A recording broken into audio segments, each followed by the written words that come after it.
There are some days that separate your life into before and after, whether you agree to it or not. For me, it was a Tuesday. Ordinary in every way that mattered, clear sky, mild weather, the kind of afternoon you trust without thinking. The kind that makes you believe nothing bad could possibly happen between school and home. Her name was Lily. I didn't know her the way her parents did. I wasn't her mother or her sister. I was something quieter, one of the adults who watched over the neighborhood routines without ever realizing how fragile they were. I lived 3 houses down from the path kids used every day after school. I'd waved at Lily more times than I could count. She was 9 years old, small for her age. Brown hair usually pulled into a loose ponytail that never stayed neat for long. She walked fast, like she was always slightly late for something exciting. That day, she left school at 3:12 p.m. We know that now because the bell schedule was checked again and again, like time itself might rearrange if we looked hard enough. She stepped out with her backpack slung over one shoulder, cutting through the crowd. Her best friend walked with her part of the way, then turned off toward the apartments near the park. That was normal. Lily always walked the rest alone, 6 blocks, all residential, all familiar. "She's done it hundreds of times," her dad would say later, his voice raw from repeating the same sentence to anyone who would listen. "Nothing ever happened before." That sentence would haunt all of us. At approximately 3:22 p.m., someone saw her near the corner store. She bought a small bag of chips. The receipt was found later, still curled, still clean. At 3:28 p.m., a neighbor heard a child laughing somewhere near the alley that runs parallel to Oak Street. The sound meant nothing at the time. Kids laugh. That's what they're supposed to do. By 3:45 p.m., Lily should have been home. Her mother was in the kitchen, chopping vegetables for dinner. Her dad hadn't left work yet. The TV was on, some daytime show playing in the background. When the front door didn't open right on time, no one panicked. Kids get distracted. They stop to talk. They walk slow when they're tired. At 4:05 p.m., her mom stepped outside and looked down the street. Nothing. At 4:12, she called Lily's phone. Straight to voicemail. That didn't worry her either. Lily forgot to charge it constantly. By 4:25, worry started to sharpen into something else. Parents in the neighborhood like to pretend they know the exact moment fear replaces patience. But it doesn't announce itself. It sneaks in quietly, disguised as irritation or concern, before finally planting its full weight on your chest.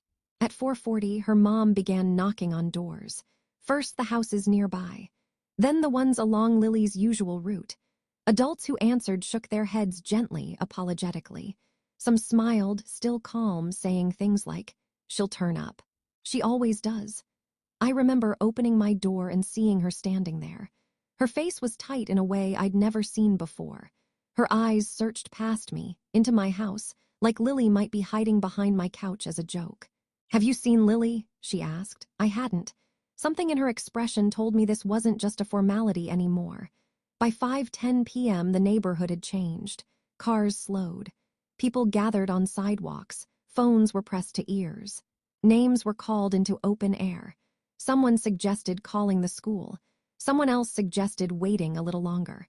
At 5:32 p.m., the police were notified. That's when time became both urgent and useless. Officers arrived quickly, too quickly for things still to be okay, but not nearly fast enough to feel reassuring. Questions were asked, descriptions repeated. A small pink jacket, blue sneakers, backpack with a cartoon patch sewn near the zipper. I watched them take notes on a clipboard while Lily's mom hugged herself like she was trying to keep from falling apart.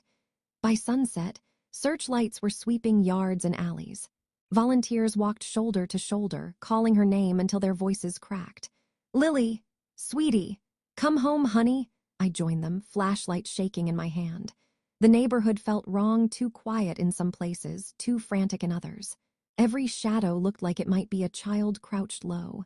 Every discarded object sent a jolt through my chest. Her dad arrived sometime after dark. He ran down the sidewalk like he was chasing time itself, his questions tumbling over each other. When he saw that Lily wasn't home, something in him broke openly.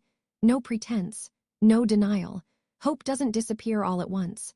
At first it clings to logic, someone will see her. Then it clings to chance, she wandered off. Then it clings to miracles. As the hours stretched on, I thought about how many times I had waved at Lily without really seeing her. How many adults like me had assumed safety because nothing bad had happened before. The truth no one wants to admit is this: routine can lull an entire community into trust. By midnight, the search expanded past the neighborhood. Sirens echoed in the distance.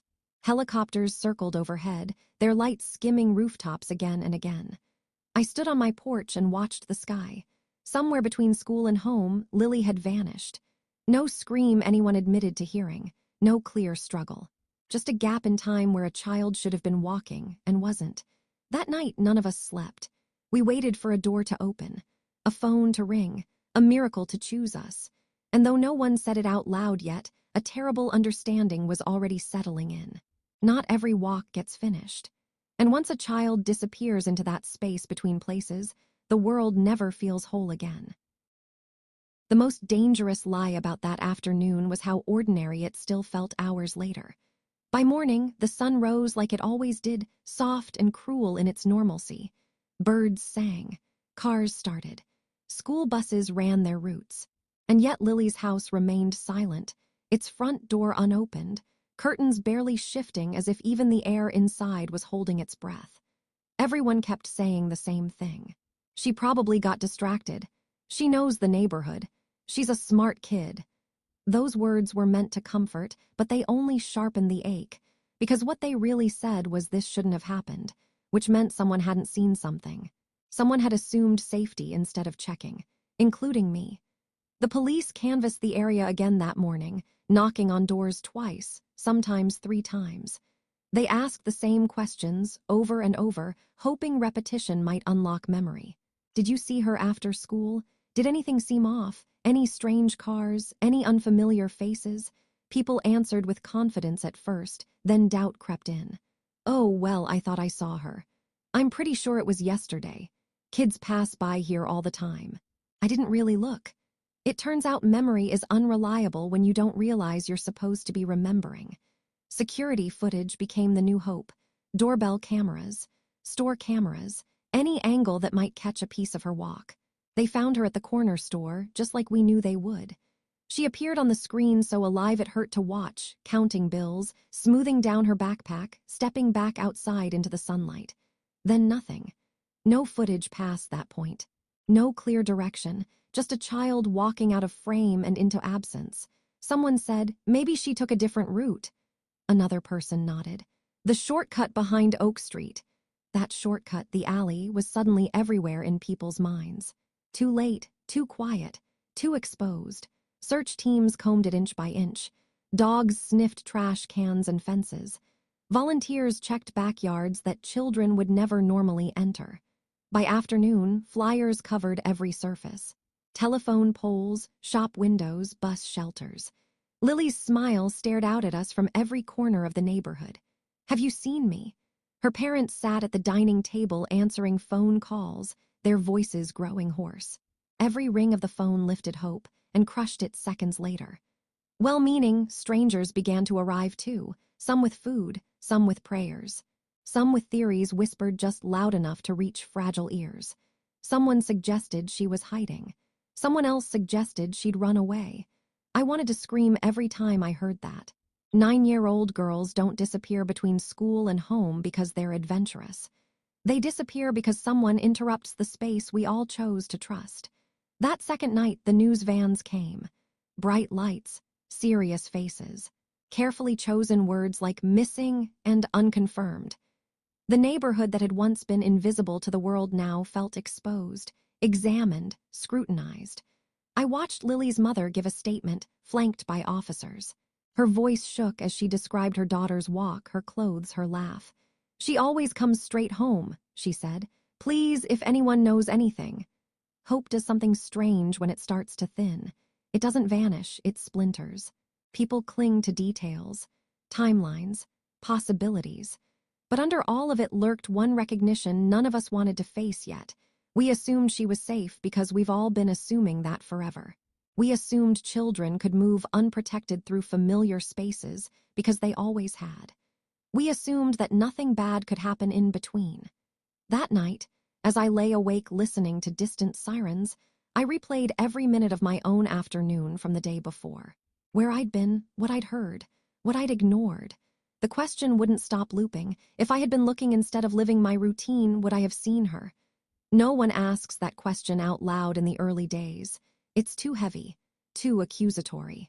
But once a child doesn't come home, it lives with you. Quiet, persistent. By the third day, searchers stopped calling her name as loudly.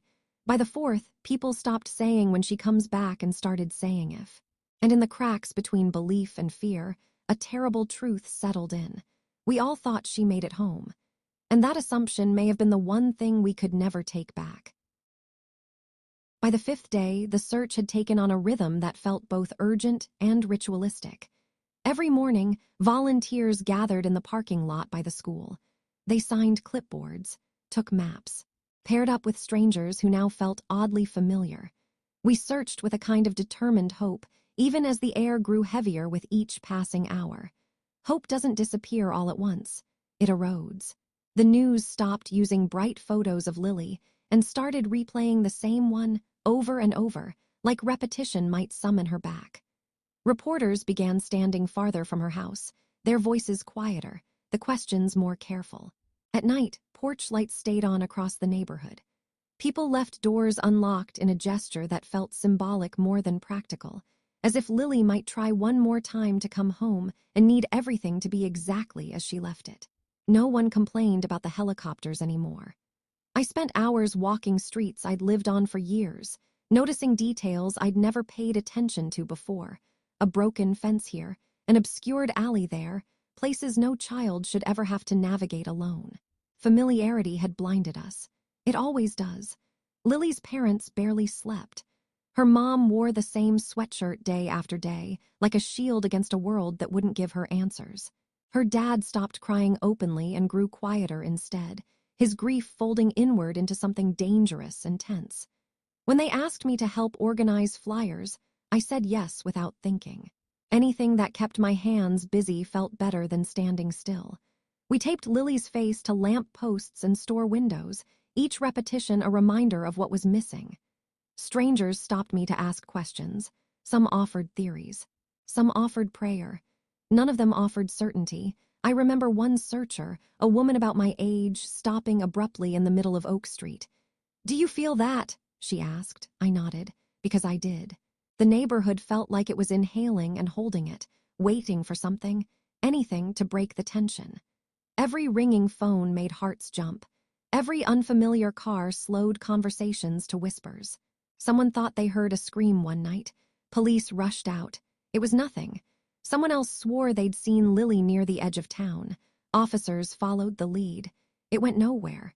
False hope became its own form of exhaustion. Children weren't allowed to walk alone anymore. Parents waited at bus stops. Holding hands tightened. The unspoken rule was clear. What happened to Lily could happen again. The idea of safety had cracked, and once it does, it never fully mends. On the seventh day, the vigil was held. Candles flickered along the sidewalk in front of Lily's house, their light wavering against the dark. People stood shoulder to shoulder, some crying openly, others staring ahead as if afraid to blink. Her mom spoke briefly. She thanked everyone, asked us again to keep looking. "I still believe," she said, voice thin but steady. "I have too." I admired her for that, and I feared for her too, because belief gets lonelier the longer it lasts without answers. I caught myself scanning faces in the crowd, wondering if the person who knew something was standing right beside us. That thought made my skin crawl. Danger, I realized, doesn't always look like fear. Sometimes it looks like normalcy blending right in. That night, I went home and stood at my window, staring at the dark street Lily should have walked down. Somewhere in this town, the truth existed. Someone knew where that walk ended. And until it surfaced, none of us could breathe normally again. A neighborhood can survive many things, but not the unanswered absence of a child. We were all holding our breath now, and I didn't know how much longer we could. The call came just after dawn. Not the kind that rings insistently, but the kind that seems almost hesitant, like even the phone knows it carries something fragile and final. They had found something. That was all the police would say at first. Something, not her, not yet. Language became careful overnight, edged with caution and restraint. By the time the search teams regrouped, the tone had already shifted. No maps, no pairings, no assignments, just quiet murmurs and eyes that wouldn't quite meet. The location was outside the neighborhood, farther than anyone wanted to imagine Lily could have gone on her own. A wooded area near an access road most of us had never noticed before. Too hidden, too deliberate. I wasn't there when they found her. I learned the details later. How a hiker noticed something out of place, how the call came in, how the area filled with uniforms and tape in the span of minutes. The world doesn't pause for these moments. It rearranges itself around them instead. By mid-morning, the words everyone had been dreading finally arrived. Remains. It takes a moment for your mind to accept what that means. The word is clinical, distant, designed to protect the people who have to say it. But for those who hear it, it translates instantly into something unbearable. Lily wasn't coming home. Her parents were taken aside, away from cameras, away from neighbors, away from everything familiar.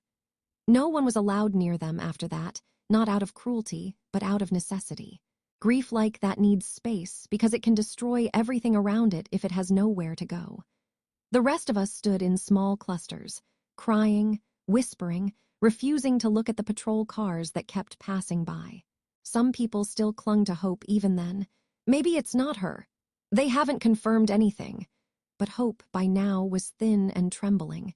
It didn't carry the same strength it once had. That afternoon, the press conference was held. An officer spoke slowly, deliberately, thanking the community, acknowledging the search efforts, confirming what we already knew in our bones. Lily's name was spoken with reverence, each syllable heavy. A reporter asked how long she had been gone before the officer cut him off gently but firmly. We won't be discussing details at this time. Details? That word would haunt me later. Because details are where the answers live, and where the pain multiplies. The neighborhood fell into a kind of silence I had never experienced. Not peaceful, hollow. Houses closed themselves off, curtains drawn, doors locked. People stayed inside, afraid of what they might feel if they stepped back onto those streets. That night, I stood in my kitchen holding a mug of tea I never drank, staring at the counter where I'd sorted flyers just days before. Her face was still everywhere. And now we knew she wouldn't see herself grow older than 9. What broke me wasn't just the loss, it was the realization that something had happened to her after that corner store. Somewhere along the path we trusted. Somewhere ordinary that turned lethal. Someone had intervened. The questions came fast after that. How long had she been alive after she disappeared? Did she know what was happening? Was she scared? Those were the questions no one could answer out loud, but everyone carried privately. The police promised a full investigation. They said they were following leads, that they believed someone would be held accountable. The word justice was used carefully, but justice doesn't undo. It doesn't restore. It doesn't make a 9-year-old walk through her front door again. That night, Lily's porch light stayed on. It will probably stay on forever. And as I stood there, watching its soft glow cut through the darkness, one truth settled into me with awful clarity. The worst part wasn't just that Lily was gone. It was that the space between school and home, the place we all trusted without question, had become a crime scene. And nothing about our world would ever feel simple again. It took less than 24 hours after the announcement for the rumors to start. They always do. At first, they floated harmlessly, general suspicions cast wide enough to protect everyone and accuse no one. A strange car. A man seen walking too slowly. Someone who didn't belong. Fear looks for shape, and when it can't find truth yet, it reaches for familiarity. But then the questions narrowed. Police began returning to the neighborhood, not to search, but to ask very specific things this time. Their notebooks were thicker. Their tone quieter, more certain. They asked about routines, about who knew Lily's schedule, about adults who would have recognized her without raising alarm. That's when the ground truly shifted beneath us, because the face they eventually circled wasn't unfamiliar. He was someone we all recognized. Someone who blended in so completely that none of us had ever thought to look twice. He waved at parents, chatted casually. existed in the margin of our awareness without ever triggering concern. That realization made the betrayal feel communal. I remember the moment his name started circulating, not officially, not yet. Just a whisper passed through tight lips between neighbors standing too close together. No, not him. He's always been nice. He helped me carry groceries once.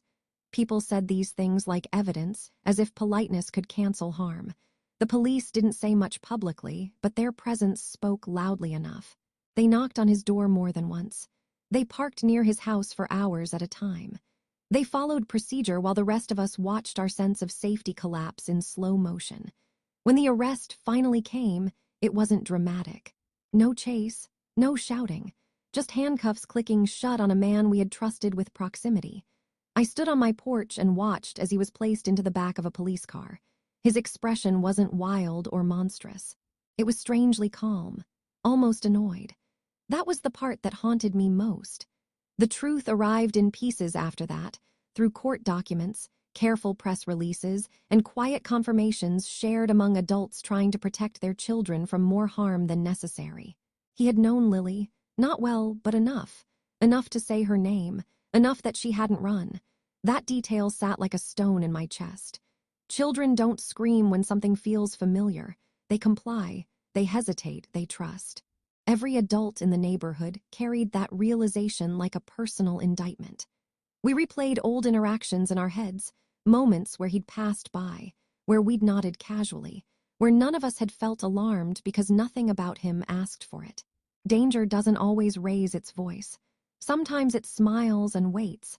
The guilt spread like a second tragedy. Parents checked themselves relentlessly. Teachers revisited dismissal policies.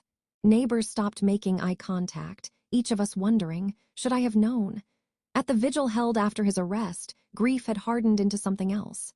Anger, not just at him, but at the idea that we had been fooled so completely. That the threat had not come from outside, but from within the circle we trusted. Lily's parents didn't speak that night. They stood together, holding hands, their faces pale and distant. There is a particular kind of sorrow that doesn't cry anymore. It survives instead. Watching them, I understood something painful and permanent. Evil doesn't always announce itself with violence. Sometimes it borrows familiarity and waits for opportunity. That's the face we didn't question. And that will always be the hardest truth to live with. The town went quiet after the arrest, not calm, not healed, just muted. Like we were all afraid that making noise again might invite something else terrible to slip in unnoticed. The trial came months later. By then, the shock had worn off and left behind something heavier. A constant, low-grade ache that lived in everyday moments. Kids walked home only in groups now. Parents watched until doors closed behind their children before exhaling. Trust had become conditional. I attended the trial only once. I thought I needed closure. I thought seeing the process through would help me understand how something like this could happen. What I learned instead was that some answers don't bring peace, they only bring clarity. The man sat there in a suit, hands folded, expression carefully neutral. Not defiant, not remorseful, ordinary. The prosecutor laid out timelines and evidence. Phone records, surveillance footage, expert testimony that stripped emotion from horror and turned it into data. Lily's name was spoken again and again, each time tightening something in my chest. When they described how he approached her, how familiarity had done the work brutality never needed, I had to grip the edge of the bench to stay seated. The defense tried to talk about circumstances, about complexity, about not rushing to judgment, but the truth was already fixed in the room. When the verdict was read, there was no gasp, no cinematic release, just quiet acceptance of something that had been inevitable for a long time. Guilty. Lily's parents didn't react the way people expect. No collapse, no visible relief, just a long, slow breath that seemed to come from somewhere deeper than lungs. Justice is a strange word. It suggests balance, resolution. What it actually offers is containment. After the trial, life resumed externally. Stores opened. School schedules returned. Holidays came and went, but Lily stayed. She stayed in the empty desk at school, in the crosswalk sign that flashed every afternoon. in the way adults flinched when a child didn't answer right away. She stayed with me most nights. There are cases that fade with time. This wasn't one of them. Years later, I still think about that Tuesday, about the walk she never finished, about how many people, including me, assumed safety because we were used to it.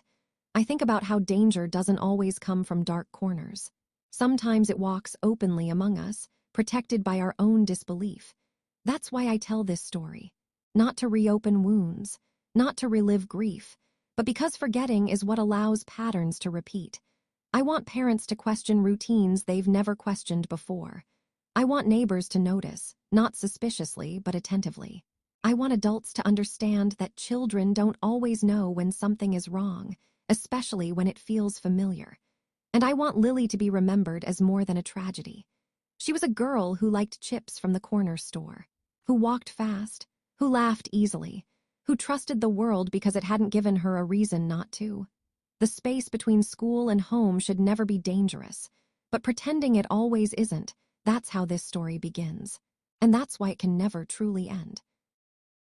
Thank you for staying with this story. Stories like Lily's are not easy to hear or to tell.